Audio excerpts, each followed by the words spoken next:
વાત કરીશું સમાચારની તો સુરતથી હાલ મહત્વના સમાચાર સામે આવ્યા છે જ્યાં સાંસદ મુકેશ દલાલની બિનહરીફ ચૂંટણીનો પડકાર જોવા મળી રહ્યો છે। લોકસભા મતક્ષેત્રના 3 મતદારોએ હાઈકોર્ટમાં અરજી કરી લોક પ્રતિનિધિત્વ ધારાની જોગવાઈઓ હેઠળ પિટિશન દાખલ કરવામાં આવી છે। હાઈકોર્ટે મુકેશ દલાલને નોટિસ ફટકારી છે। હાઈકોર્ટમાં આગામી 9 ઓગસ્ટે વધુ સુનાવણી હાથ ધરવામાં આવશે તો હાઈકોર્ટના નિર્ણય પર તમામની નજર રહેશે।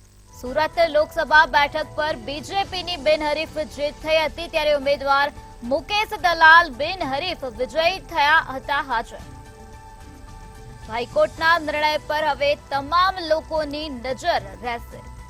સુરતથી આ મહત્વપૂર્ણ વિગતો સામે આવે છે જ્યાં લોકસભા મતક્ષેત્રના 3 મતદારોએ હાઈકોર્ટમાં અરજી કરી હતી। સાંસદ મુકેશ દલાલની બિનહરીફ ચૂંટણીનો પડકાર જોવા મળી રહ્યો છે।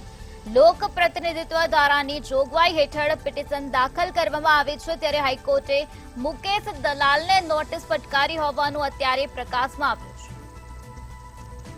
વધુ સુનાવણી આગામી 9 ઓગસ્ટના રોજ હાથ ધરવામાં આવશે। હાઈકોર્ટના નિર્ણય પર હવે તમામ લોકોની નજર રહેશે। સુરત લોકસભા બેઠક પર બીજેપીની બિનહરીફ તરીકે જીત થઈ હતી। મુકેશ દલાલની બિનહરીફ જીત થઈ હતી ત્યારે લોકસભા મતક્ષેત્રના 3 મતદારોએ હાઈકોર્ટમાં આ બાબતે અરજી કરી હતી ત્યારે આ બાબતે હવે વધુ સુનાવણી આગામી 9 ઓગસ્ટના રોજ હાથ ધરવામાં આવશે જેની પર તમામ લોકોની નજર રહેલી છે।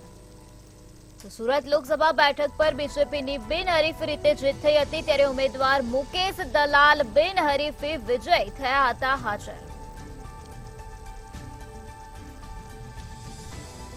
સુરતના સાંસદ મુકેશ દલાલની જે પ્રકારે બિનહરીફ જીત થઈ હતી તે સમય દરમિયાન લોકસભા મતક્ષેત્રના 3 મતદારોએ હાઈકોર્ટમાં અરજી કરી હતી ત્યારે હાઈકોર્ટમાં આગામી 9 ઓગસ્ટના રોજ હવે વધુ સુનાવણી હાથ ધરવામાં આવશે। હાઈકોર્ટના નિર્ણય પર તમામ લોકોની નજર રહેશે।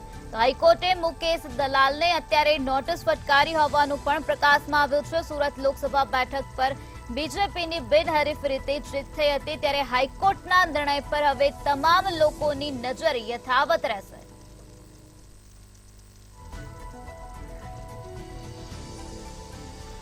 લોકસભાની ચૂંટણીમાં મુકેશ દલાલની બિનહરીફ તરીકે જીત થઈ હતી તેને પડકાર આપવામાં આવ્યો હતો તે સમય દરમિયાન લોકસભા મતક્ષેત્રના 3 મતદારોએ હાઈકોર્ટમાં અરજી કરી હતી ત્યારે અત્યારે આ બાબતે વધુ સુનાવણી 9 ઓગસ્ટના રોજ હાથ ધરવામાં આવશે। લોક પ્રતિનિધિત્વ ધારાની જોગવાઈ હેઠળ પિટિશન દાખલ કરવામાં આવી હતી। હાઈકોર્ટે મુકેશ દલાલને નોટિસ ફટકારી છે। હાઈકોર્ટના નિર્ણય પર હવે તમામ લોકોની નજર રહેશે।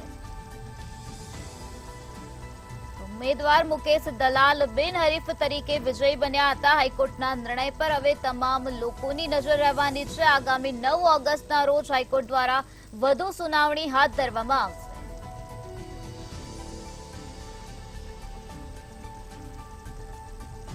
થોડા સમય પહેલા જ લોકસભાની ચૂંટણી પૂર્ણ થઈ જેમાં સુરત બેઠક પરથી ઉમેદવાર મુકેશ દલાલની બિનહરીફ તરીકે જીત થઈ હતી ત્યારે લોકસભા મતક્ષેત્રના 3 મતદારોએ આ અંગે હાઈકોર્ટમાં અરજી દાખલ કરી હતી।